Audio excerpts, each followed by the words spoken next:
Tibetan Book of the Dead is traditionally read in order to guide the spirit of the dead person, it is primarily meant to be studied and practiced during life, not only so that one will be able to remember it at the time of death, but because its teachings actually refer to this life just as much as they do to any future existence.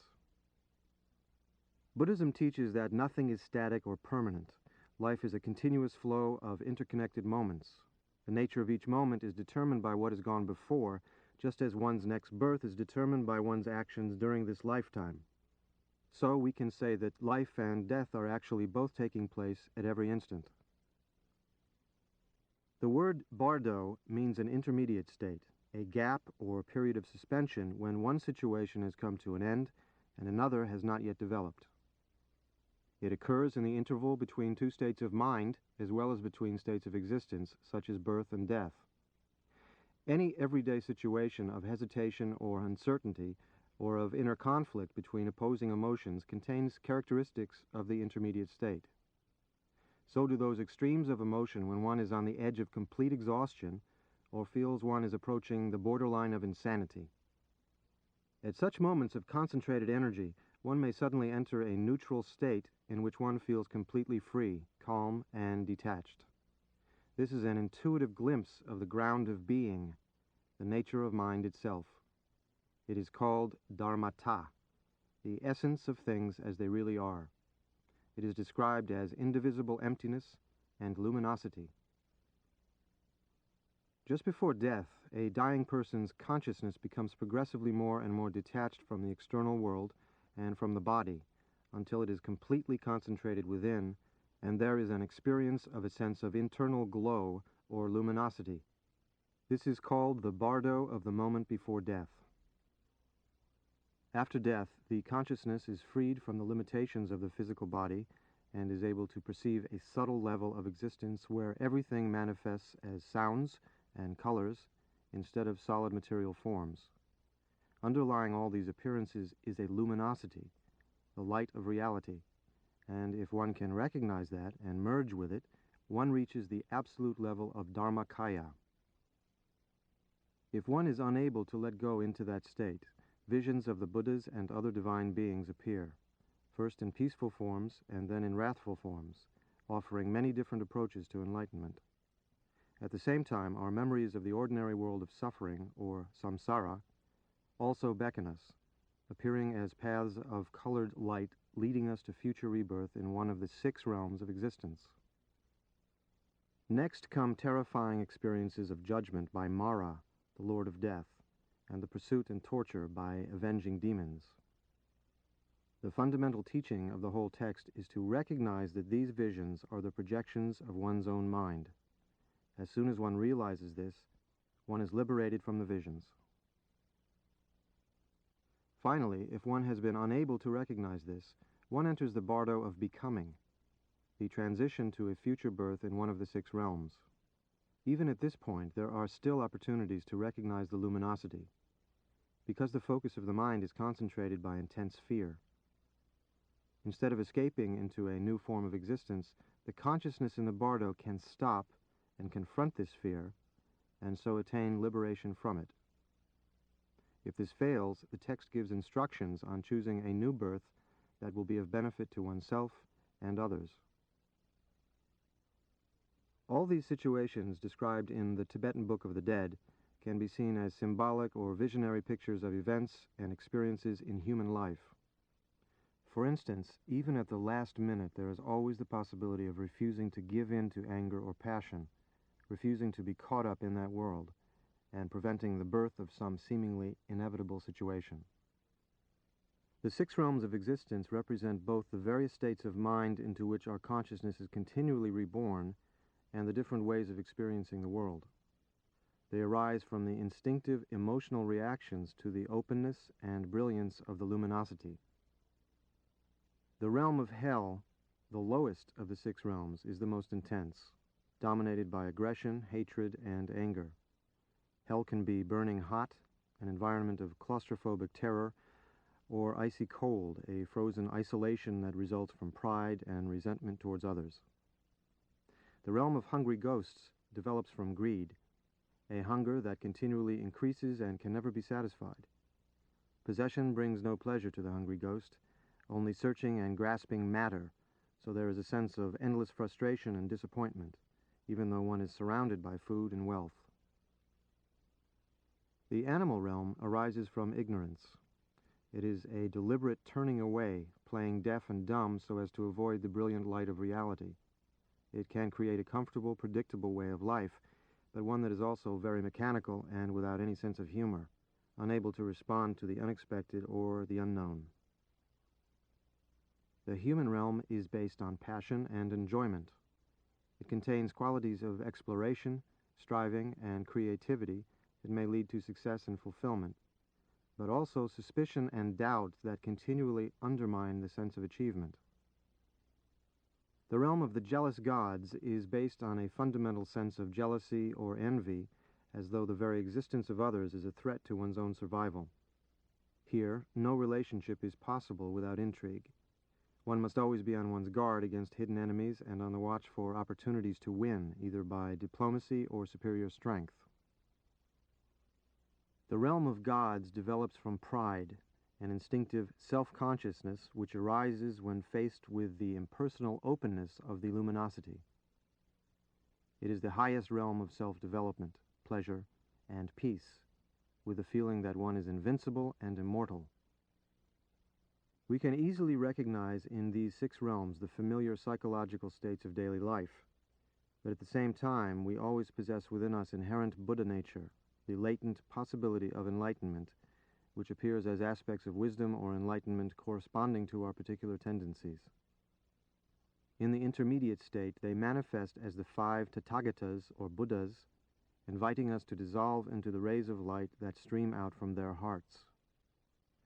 The 5 wisdoms are the liberated energy of enlightenment, but in samsara they are distorted into the 5 negative emotions, or poisons.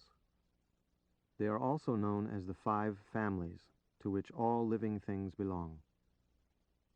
The first of the Tathagatas in the center of the mandala is Varochana, and his family is known simply as the Tathagata of Buddha family.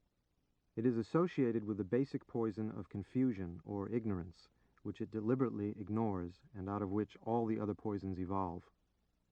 But Varochana also embodies the wisdom of Dharmadhatu, the limitless, all-pervading space in which everything exists as it really is, the truth that reverses ignorance. The second Tathagata is Akshobhya, in the eastern side of the mandala. He is the ruler of the Vajra family, whose poison is aggression or hatred. This is transmuted into the mirror-like wisdom which reflects everything calmly and clearly. In the southern side of the mandala is Ratna Sambhava, ruler of the Ratna family. Ratna means jewel, and in particular the wish-granting gem which magically grants all desires. So here the poison is pride, resulting from the possession of spiritual or material riches. Its antidote and corresponding wisdom is the wisdom of equality and equanimity. In the west is Amitabha, whose family is Padma, the lotus. The poison of this family is desire or passion, grasping hungrily at everything, and its wisdom is the wisdom of discrimination, which provides the coolness and carefulness that allows for passion to be transformed into compassion. Lastly, in the north is Amoghasiddhi, ruler of the Karma family. Karma means action and is symbolized by a sword or double vajra. Envy is the poison associated with karma, arising from the insatiable ambition that drives this kind of activity, while its enlightened aspect is the wisdom that accomplishes all actions. The Tathagatas embody the transcendent qualities of enlightenment, their absolute existence. They are united with their consorts, the fertile feminine energy, which completes them and allows them to manifest. They are attended by male and female bodhisattvas, which represent the principle of active engagement for the sake of all beings. At first, these deities appear in peaceful form. They simply reveal the existence of enlightenment immovable and invincible, the beginningless and endless state of absolute peace. Such a pure, impersonal state may appear threatening as well as attractive, which leads us into the next vision, the Vidyadharas. The Vidyadharas are simply expressions of the same Buddha nature seen in a different light. They are the essence of communication, the divine form of the Tantric Guru, possessing power over the magical aspects of the universe. They combine elements of both the peaceful and wrathful deities. If we do not respond to the communication of the Vidyadharas, they become transformed into their wrathful manifestations, the Herukas. The basic qualities of the five families continue, but now their energy is expressed in a very dramatic and powerful way. This is the ruthless, unyielding quality of peacefulness, which does not allow any escape. Fundamentally, the quality of the five families is a peaceful state because it is completely stable and nothing can disturb it. The tremendous energy of that peaceful state now manifests itself as wrathful. It is often described as compassionate anger, anger without hatred.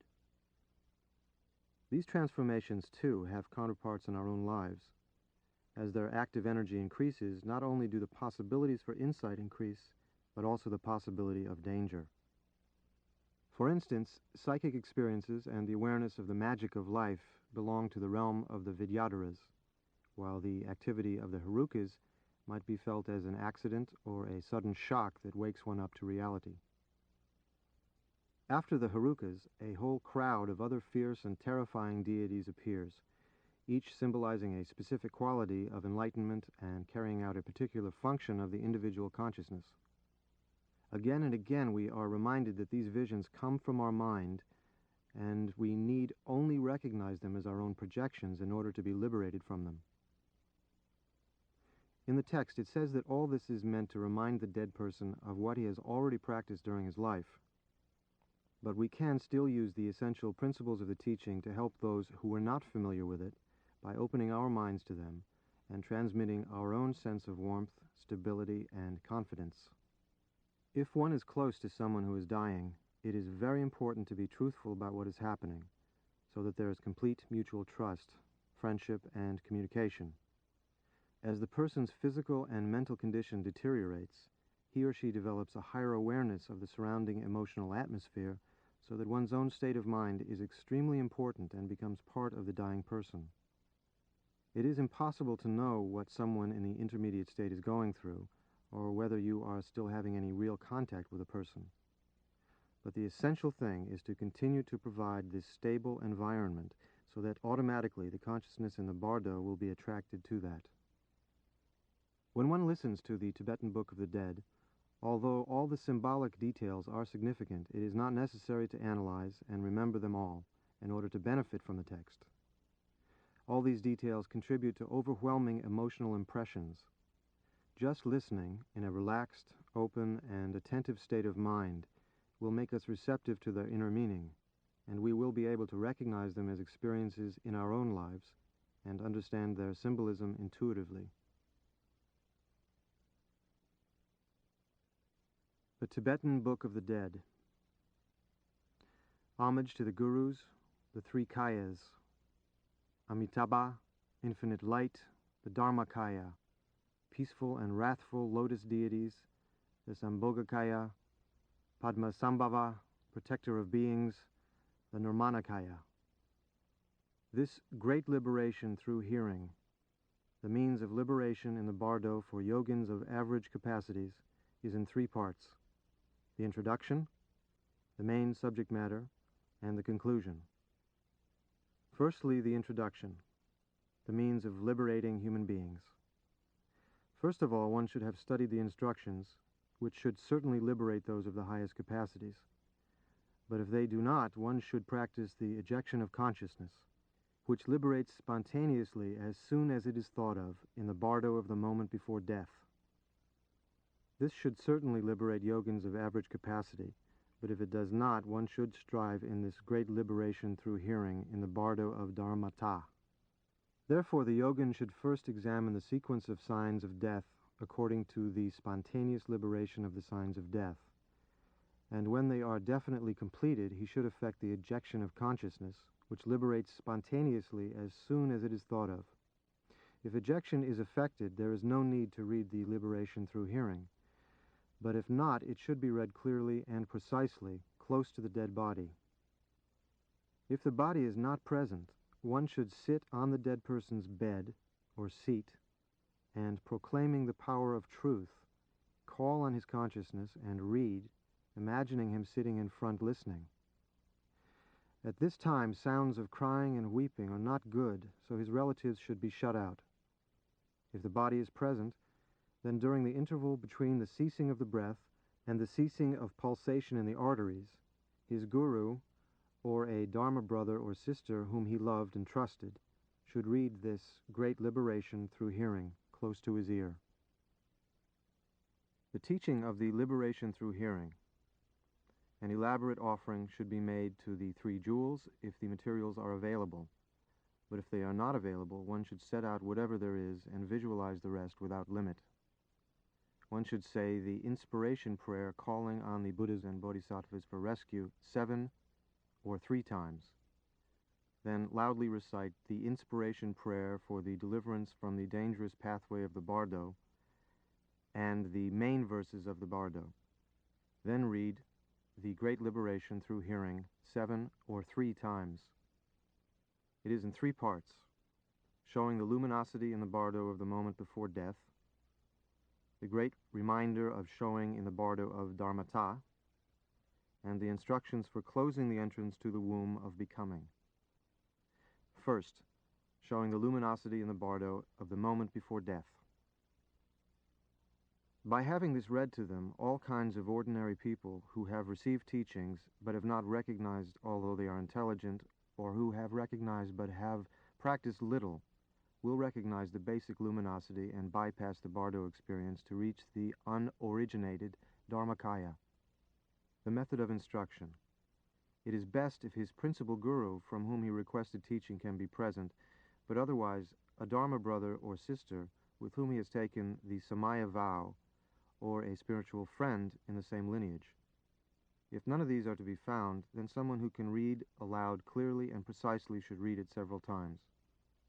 This will remind him of what his guru has shown him, and he will immediately recognize the basic luminosity and be liberated. There is no doubt. The time of instruction. When respiration has ceased, prana is absorbed into the wisdom duti, and luminosity free from complexities shines clearly in the consciousness. If prana is reversed and escapes into the right and left nadis, the bardo state appears suddenly, so the reading should take place before the prana escapes into the right and left nadis. The length of time during which the inner pulsation remains after respiration has ceased is just about the time taken to eat a meal. The method of instruction. It is best if ejection of consciousness is effected when the respiration is just about to stop. But if it has not been effected, one should say these words. O child of noble family, now the time has come for you to seek a path. As soon as your breath stops, what is called the basic luminosity of the first bardo, which your guru has already shown you, will appear to you. This is the dharmata. Open and empty like space, luminous void, pure, naked mind, without center or circumference. Recognize then and rest in that state, and I too will show you at the same time. This should be firmly implanted in his mind by repeating it many times over in his ear until he stops breathing. Then, when the ceasing of the breath is heard, one should lay him down on the right side in the lion position and firmly press the 2 pulsating arteries which induce sleep until they have stopped throbbing. Then the prana which has entered the duti will not be able to go back and will be certain to emerge through the brahmarandra. Now the showing should be read. At this time the first bardo, which is called the luminosity of dharmata, the undistorted mind of the Dharmakaya, arises in the mind of all beings. Ordinary people call this state unconscious because the prana sinks into the avaduti during the interval between the ceasing of the breath and of the pulsation. The time it lasts is uncertain, depending on the spiritual condition and the state of yogic training. It lasts for a long time in those who have practiced much, were steady in the meditation practice of tranquility and sensitive. In striving to show such a person, one should repeat the instruction until pus comes out from the apertures of his body. In wicked and insensitive people, it does not last longer than a single snapping of the fingers, but in some it lasts for the time taken to eat a meal. As most sutras and tantras say that this unconscious state lasts for 4.5 days, generally one should strive to show the luminosity for that length of time. The method of instruction. If he is able, he will work with himself from the instructions already given. But if he cannot by himself, then his guru, or a disciple of his guru, or a Dharma brother or sister who was a close friend, should stay nearby and read aloud clearly the sequence of the signs of death. Now the sign of earth dissolving into water is present, water into fire, fire into air, air into consciousness. When the sequence is almost completed, he should be encouraged to adopt an attitude like this: O child of noble family, or if he was a guru, O sir, do not let your thoughts wander. This should be spoken softly in his ear. In the case of a Dharma brother or sister or anyone else, one should call him by name and say these words: O child of noble family, that which is called death has now arrived, and you should adopt this attitude. I have arrived at the time of death, so now, by means of this death, I will adopt only the attitude of the enlightened state of mind, friendliness and compassion, and attain perfect enlightenment for the sake of all sentient beings, as limitless as space.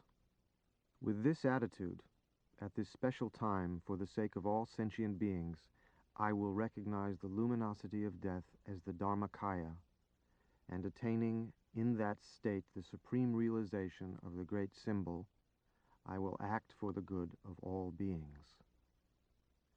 If I do not attain this, I will recognize the Bardo state as it is, and attaining the indivisible great symbol form in the Bardo, I will act for the good of all beings as limitless as space in whatever way will influence them.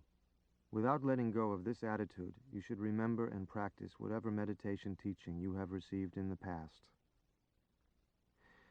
These words should be spoken distinctly with the lips close to his ears, so as to remind him of his practice without letting his attention wander for even a moment.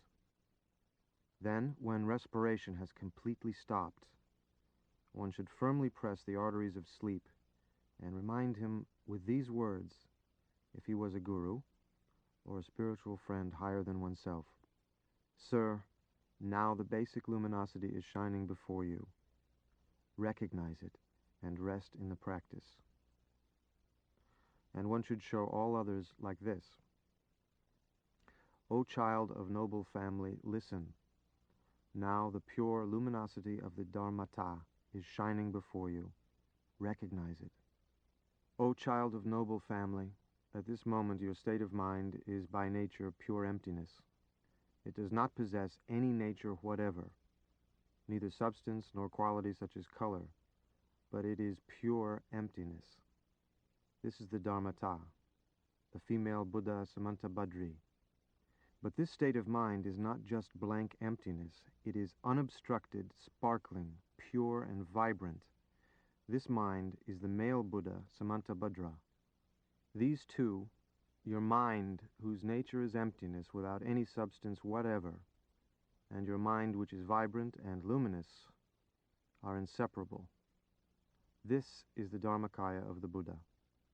This mind of yours is inseparable luminosity and emptiness in the form of a great mass of light. It has no birth or death. Therefore it is the Buddha of immortal light. To recognize this is all that is necessary.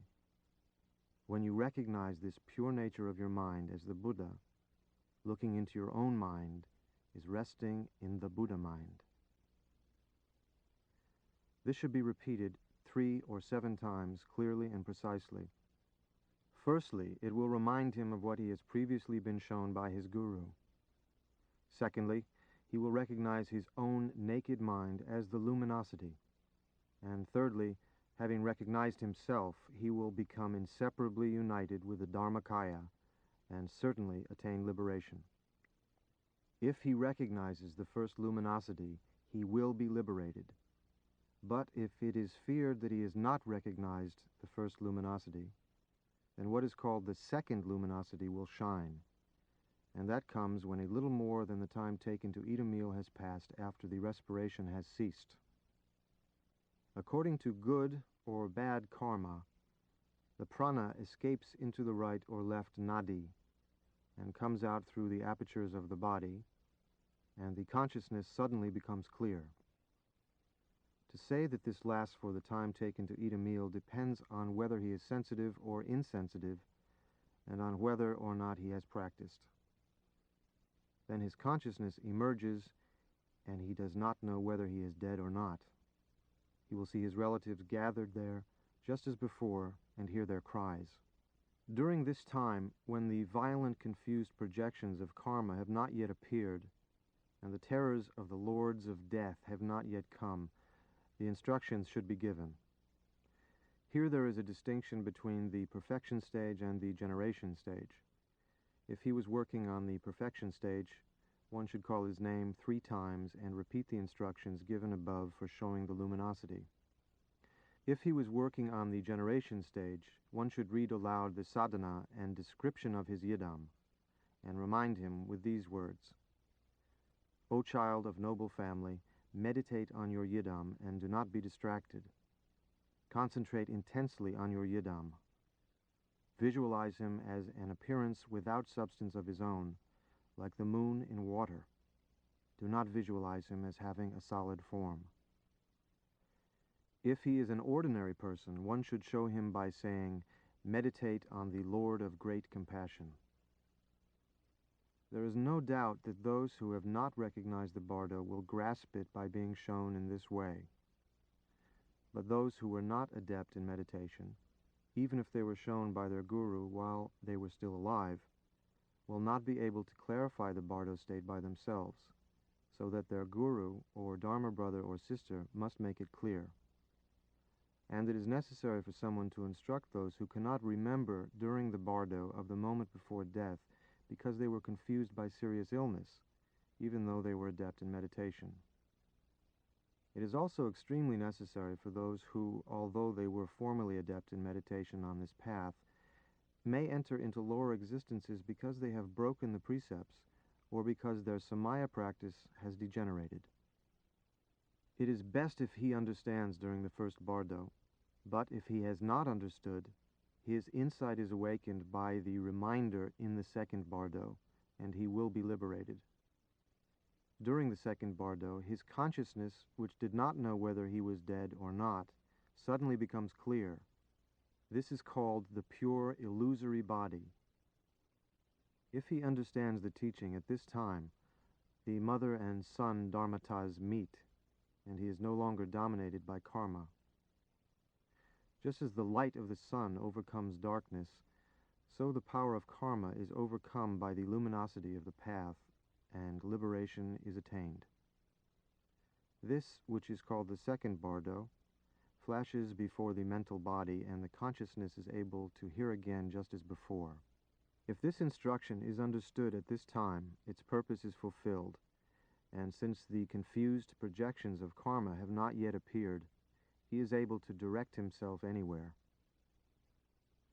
In this way, he is liberated by recognizing the luminosity during the second bardo, even if he did not recognize the basic luminosity. But if he is not liberated by it, then what is called the third bardo, the bardo of dharmata, arises.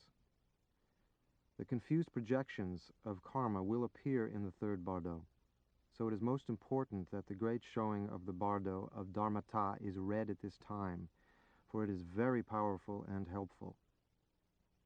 At this time, his relatives are crying and weeping. His share of food is stopped, his clothes are removed, his bed is taken to pieces, and so on. He can see them, but they cannot see him. And he can hear them calling him, but they cannot hear him calling them, so he goes away in despair. 3 phenomena will appear at this time: sounds, colored lights and rays of light, and he will grow faint with fear, terror, and bewilderment. So at this moment, the great showing of the bardo of Dharmata should be read. Calling the dead person by name, one should say these words very distinctly. O child of noble family, listen carefully without distraction.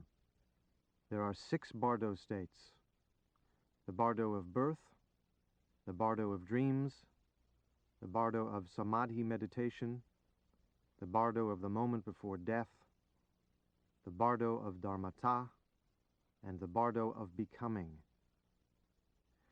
O child of noble family, you will experience 3 bardo states: the bardo of the moment before death, the bardo of dharmata, and the bardo of becoming. Of these 3, the luminosity of dharmata in the bardo of the moment before death shone until yesterday, but you did not recognize it, and so you had to wander here. Now you will experience the bardo of dharmata and the bardo of becoming. So recognize what I will show you without distraction. O child of noble family, now what is called death has arrived. You are not alone in leaving this world. It happens to everyone. So do not feel desire and yearning for this life. Even if you feel desire and yearning, you cannot stay. You can only wander in samsara. Do not desire, do not yearn. Remember the 3 jewels. O child of noble family, whatever terrifying projections appear in the bardo of dharmata, do not forget these words, but go forward, remembering their meaning. The essential point is to recognize with them. Now when the bardo of dharmata dawns upon me, I will abandon all thoughts of fear and terror. I will recognize whatever appears as my projection and know it to be a vision of the bardo. Now that I have reached this crucial point, I will not fear the peaceful and wrathful ones, my own projections. Go forward saying these words clearly and distinctly and remembering their meaning. Do not forget them, for the essential point is to recognize with certainty that whatever appears, however terrifying, is your own projection. O child of noble family, when your body and mind separate, the dharmata will appear, pure and clear, yet hard to discern, luminous and brilliant, with terrifying brightness, shimmering like a mirage on a plain in spring. Do not be afraid of it. Do not be bewildered. This is the natural radiance of your own dharmata. Therefore, recognize it. A great roar of thunder will come from within the light, the natural sound of dharmata, like 1,000 thunderclaps simultaneously. This is the natural sound of your dharmata, so do not be afraid or bewildered. You have what is called a mental body of unconscious tendencies. You have no physical body of flesh and blood, so whatever sounds, colors, and rays of light occur, they cannot hurt you, and you cannot die. It is enough simply to recognize them as your projections. Know this to be the bardo state. O child of noble family, if you do not recognize them in this way as your own projections, whatever meditation practice you have done during your life, if you have not met with his teaching, the colored lights will frighten you, the sounds will bewilder you, and the rays of light will terrify you. If you do not understand this essential point of the teaching, you will not recognize the sounds, lights, and rays, and so you will wander in samsara. O child of noble family, after being unconscious for 4.5 days, you will move on, and awakening from your faint, you will wonder what has happened to you. So recognize it as the bardo state. At that time, samsara is reversed, and everything you see appears as lights and images. The whole of space will shine with a blue light, and blessed Vairochana will appear before you from the central realm, all-pervading circle. His body is white in color. He sits on a lion throne, holding an 8-spoked wheel in his hand and embracing his consort, the Queen of Vajra space. The blue light of the skanda of consciousness in its basic purity, the wisdom of the Dharmadhatu, luminous, clear, sharp, and brilliant, will come towards you from the heart of Vairochana and his consort, and pierce you so that your eyes cannot bear it. At the same time, together with it, the soft white light of the gods will also come towards you and pierce you. At that time, under the influence of bad karma, you will be terrified and escape from the wisdom of the Dharmadhatu with its bright blue light. But you will feel an emotion of pleasure towards the soft white light of the gods. At that moment, do not be frightened and bewildered by the luminous, brilliant, very sharp, and clear blue light of supreme wisdom, for it is the light ray of the Buddha, which is called the wisdom of the Dharmadhatu. Be drawn to it with faith and devotion, and supplicate it, thinking it is the light ray of Blessed Vairochana's compassion. I take refuge in it. It is Blessed Vairochana coming to invite you to the dangerous pathway of the bardo. It is the light ray of Vairochana's compassion. Do not take pleasure in the soft white light of the gods. Do not be attracted to it or yearn for it. If you are attracted to it, you will wander in the realm of the gods and circle among the 6 kinds of existence.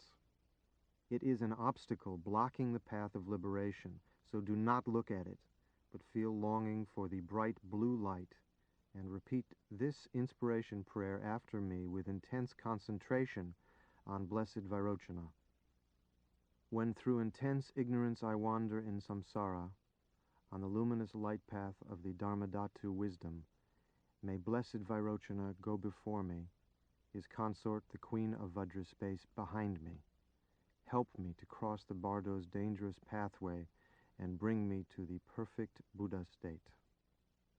By saying this inspiration prayer with deep devotion, he will dissolve into rainbow light in the heart of Blessed Vairochana and his consort, and become a Sambhogakaya Buddha in the central realm, the densely arrayed.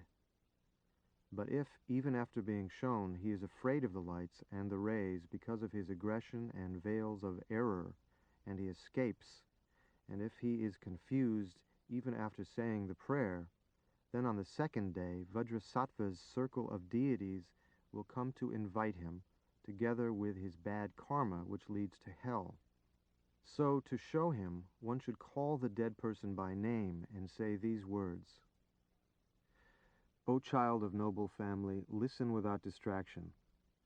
On the 2nd day, a white light, the purified element of water, will shine, and at the same time the blessed Vajrasattva Akshobhya will appear before you from the eastern realm of complete joy. His body is blue in color. He holds a 5-pointed Vajra in his hand and sits on an elephant throne embracing his consort Buddha Lochana. He is accompanied by the 2 male bodhisattvas, Kshitigarbha and Maitreya, and the 2 female bodhisattvas, Lasya and Pushpa, so that 6 Buddhas' forms appear. The white light of the skanda of form in its basic purity, the mirror-like wisdom, dazzling white, luminous, and clear, will come towards you from the heart of Vajrasattva and his consort, and pierce you so that your eyes cannot bear to look at it. At the same time, together with the wisdom light, the soft smoky light of hell beings will also come towards you and pierce you. At that time, under the influence of aggression, you will be terrified and escape from the brilliant white light, but you will feel an emotion of pleasure towards the soft smoky light of the hell beings. At that moment, do not be afraid of the sharp, brilliant, luminous, and clear white light, but recognize it as wisdom. Be drawn to it with faith and longing, and supplicate it, thinking, it is the light ray of Blessed Vajrasattva's compassion. I take refuge in it. It is Blessed Vajrasattva coming to invite you to the terrors of the bardo. It is the light ray hook of Vajrasattva's compassion, so feel longing for it. Do not take pleasure in the soft, smoky light of the hell beings. This is the inviting path of the veils of error accumulated by your violent aggression. If you are attracted to it, you will fall down into hell and sink into the muddy swamp of unbearable suffering from which there is never any escape. It is an obstacle blocking the path of liberation, so do not look at it, but give up aggression. Do not be attracted to it. Do not yearn for it. Feel longing for the luminous, brilliant, white light and say this inspiration prayer with intense concentration on Blessed Vajrasattva. When through intense aggression I wander in samsara on the luminous light path of the mirror-like wisdom, may Blessed Vajrasattva go before me, his consort Buddha Lochana behind me. Help me to cross the Bardo's dangerous pathway and bring me to the perfect Buddha state. By saying this inspiration prayer with deep devotion, he will dissolve into rainbow light in the heart of Blessed Vajrasattva and become a Sambhogakaya Buddha in the eastern realm of complete joy.